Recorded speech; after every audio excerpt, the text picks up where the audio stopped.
All right, welcome back, everybody. Now, as you probably know, there's a new big D&D book coming out in just a few days called Van Richten's Guide to Ravenloft. So this right here is what you're seeing is a picture of the old original. I've got this over on the shelf back behind me. Bought this thing back in the early 80s right here. But there's what the original cover looked like. So there you see the Ravenloft, and notice right here you see a couple of names, Tracy and Laura Hickman. Couple of the most famous names in writing these books. And Tracy Hickman, I believe, is one of two people who wrote the Dragonlance series, which is one of the biggest of them all right there.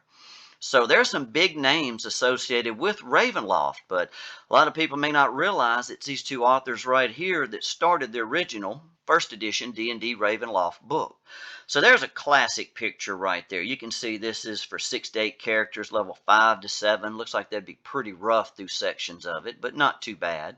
But there's your vampire right here standing out, looks like on a stormy night. And there's your bats, your dark castle. So it's got that classic Gotham feel to it right off the bat. Now, if you look at the back right here, these old original adventures, what they called modules, always had some information on the back, so you could just see in general what was it about.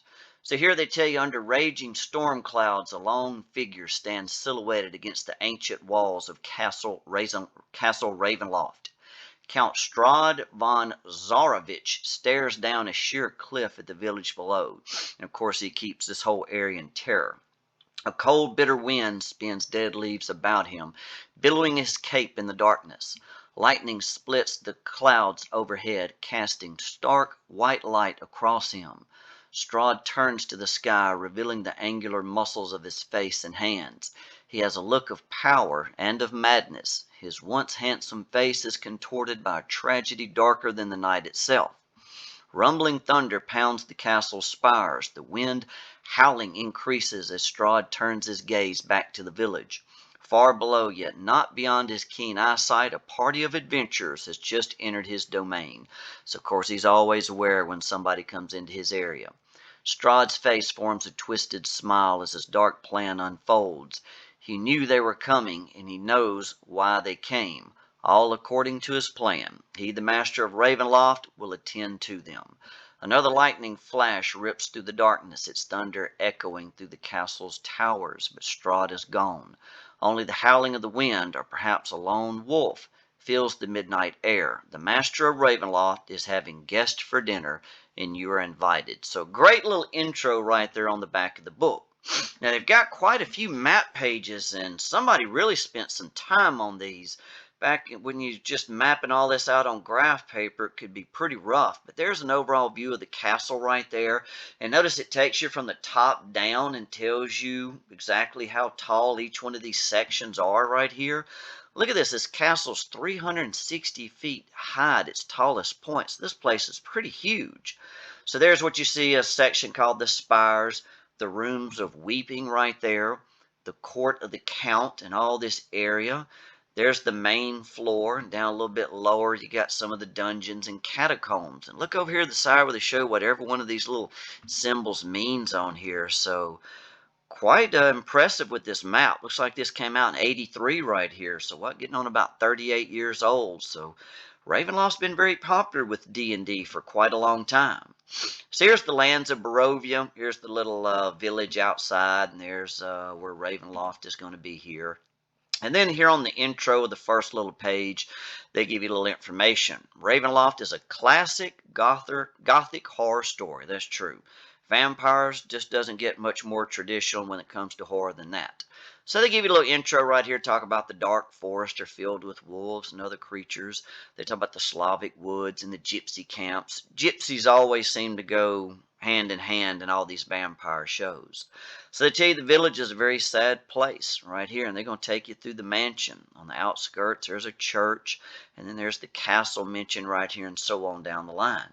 So notice at the end, they give you this little optional ending right here. After 500 years, these two individuals are reunited. They'll tell you who these are right here.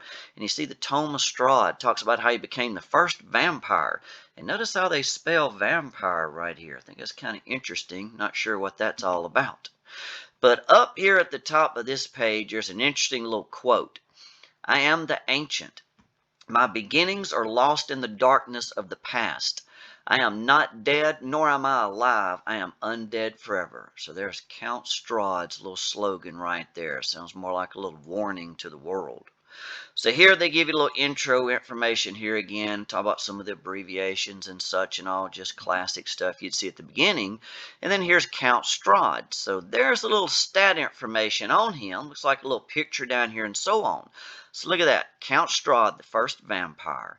And we're going to do a little comparison on these next few little pictures, looking at how first edition vampires compared to what they are today. Notice it's interesting. They tell you he's really just a slightly above average vampire. So they tell you a little about him. This is mostly basic vampire stuff for first edition.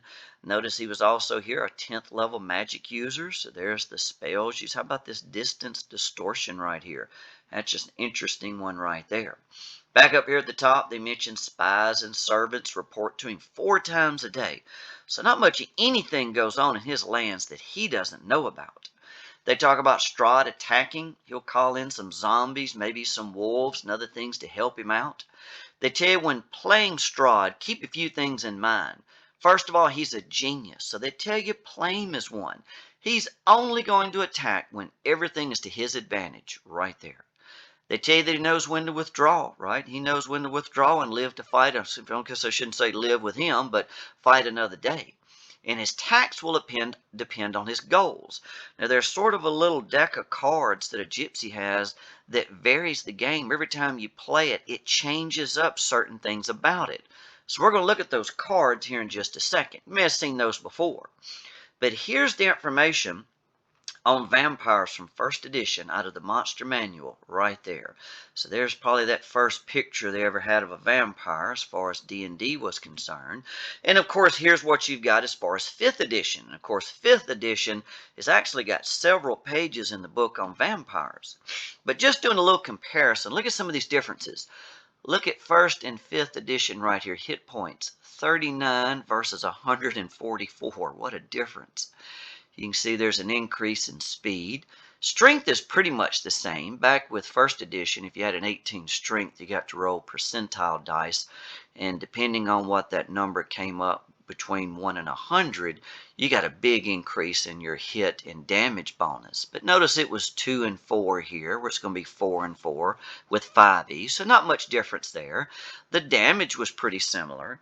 And then you look at special abilities on attacks. One thing that vampires and a few other undead had back in first edition was if they hit you physically, you know, with a fist, a body part, something like that, it would drain 2 levels of your character. You say, what do you mean it would drain 2 levels? Well, if you were level 8 and you got hit, suddenly you were level 6 and you lost everything with those level advancements. I thought that was the most cruel thing ever in first edition rules and should never be used. How frustrated would your players get if they got drained of 1 or more of their levels? Now, there's actually a high level cleric spell. I think it was Greater Restoration that could restore this. But odds are you probably didn't have the money for it and couldn't afford it right there.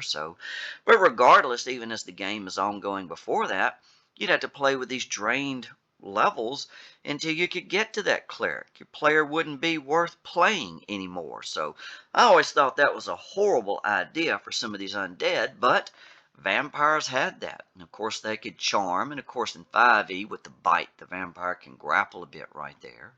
Look at the difference in regeneration. 3 hit points around up to 20. What a jump that is. The summons are largely very similar with bats and wolves. Not much of a difference right there. And of course, they both can go their gas or mist form right there. And they could fly around as a bat back in 1E. And then, of course, now they've got polymorph, makes them a lot more versatile. And they got the spider climb. And as far as weaknesses, a lot of them were the same. They both have the running water. Of course, the stake to the heart paralyzes them and such. And the sunlight right there will kill them, just like running water can. But of course, with 5e, the vampire would need permission to enter a house. Back in the old rules, garlic or the vampire's reflection in a mirror was something they really didn't like, and a cross would actually repel them. So there's a little bit of differences, got some similarities in each. So I know there's a lot of other things, but I thought that was just some of the big differences in how vampires had changed over the years.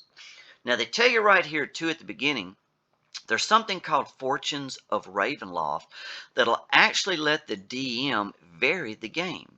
So they tell you you could actually make the game a bit different every time it was played by either drawing one of these cards ahead of time, or if the characters actually meet this gypsy in town, which I'd try to always have them do, they could get their fortune read, and that would do the same thing.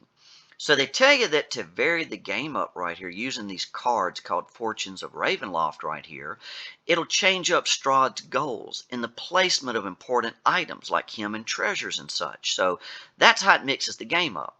So they told you you could take a regular 52 deck of cards and just remove some of them right there, or you could just roll a D8 and a D4, whatever you thought was best. But notice, depending on whatever card comes up, it would change places and such, as you see right here. And then some of the others would change modifiers. Look at this, like bonuses to hit and armor class.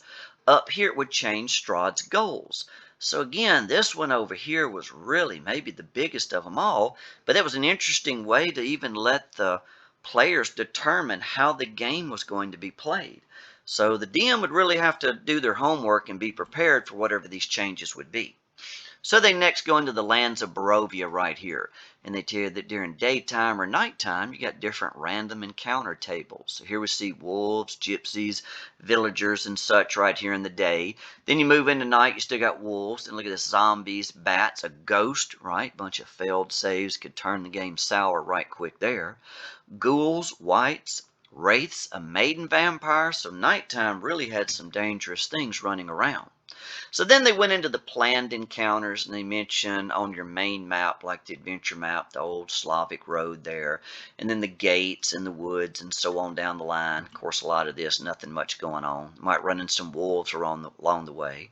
They're going to cross a river and eventually get to the village right there. So they tell you there's a mercantile, got to have one of those in town. Of course, you got to have a tavern right there.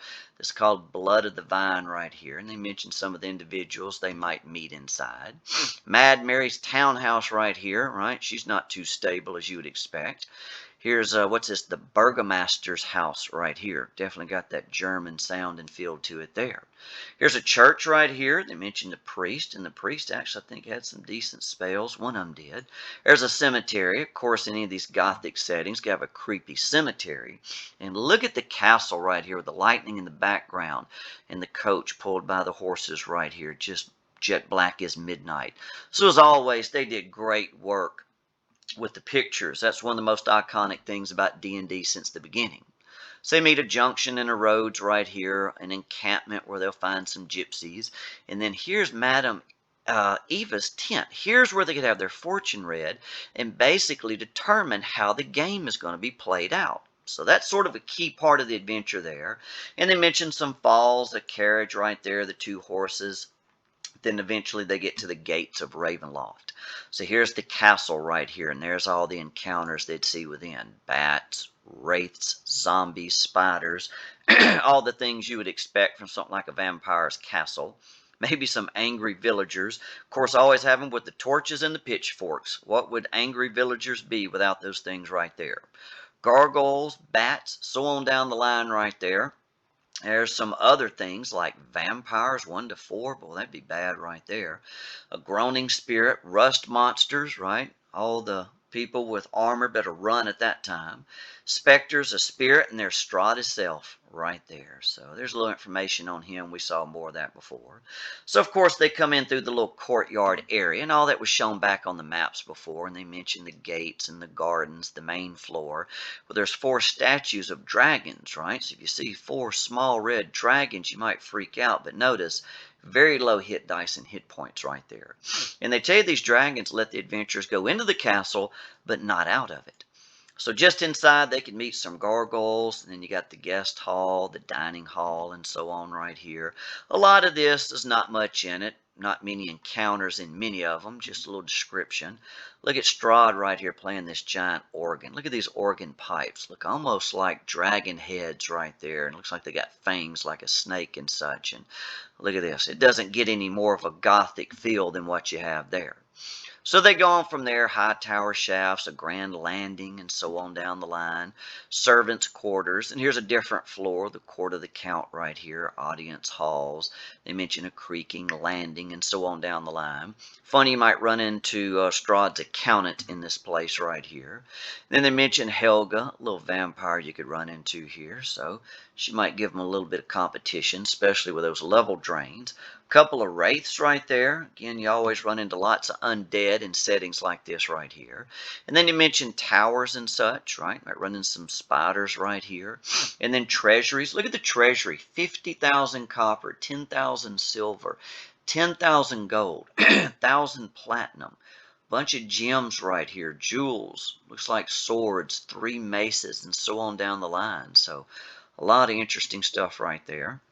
Here's another individual to encounter in the bedchamber right here. So lots of people to meet along the way, right? Some more great artwork they've got here. You get up a little bit higher to the spires of Ravenloft. They talk about a familiar room full of black cats right there. Not much going on. Get into this cauldron area. 7 witches could be encountered. So there's the spells you'd have for each one. So, of course, you got to run in some witches into an area like this. So there's a few other individuals I might run into. Some skeletons down here. A shadow demon. Some dungeons with cells that are actually filled with treasure. Here's a werewolf mentioned right here. A torture room filled with some Strahd zombies. They give stats on those. Looks like some traps down here in the floor at the bottom. And that must be the Strahd zombies fighting one of the adventurers right here. So there's a little brazier room, couple of iron golems in them. And how about this right here? A deck of many things. You want to throw some fun and chaos into any adventure? A deck of many things is hard to beat right there. So that's fun that they threw that in. And here's the catacombs. How about this down in here? 3,000 bats. Man, that is a lot of bats down in this area. And look at this, some nasty things like there's a ghost specter. There's a whole bunch of gold down there and some old rotting bags, some more treasure. 15 whites, and again, these things had that energy drain too. Boy, that'd be nasty. Another vampire, banshees. There's all sorts of things in these catacombs here. There's 3 huge spiders and such. There's one of the vampires right there. A trapper. You don't see many of those being used much anymore. 3 hellhounds mentioned down here at the bottom, and even a nightmare. So there they give some of the final rooms as the tombs and so on down the road. And then an optional ending right here after Strahd is destroyed forever. So the if he's destroyed, the players will see a flash of light behind him. And they see an individual that looks a bit like Strahd. And evidently it's his brother that he murdered and his old girlfriend or love or wife, as you see right here. And they pretty much just depart, and they tell you the clouds break open and light floods in, which is, of course, not something this area has seen in a long time. So they mentioned some special things introduced in this module. A sun sword right here. It's really good against undead, especially vampires. Here's the Tome of Strahd that tells you how he came about and so on down the line. So they give you some information you can read over right there. And there's just little stats on the villagers, not much on them gypsies and the Strahd zombies right there. So there's how it all started, all back with the original Ravenloft. So just gives you a little foundation work, and of course they have expanded that greatly, and this has been around almost 40 years. So Van Richten's guide will be out soon. This will just give you a little something to compare it to as far as the start. Until next time, good luck and good gaming.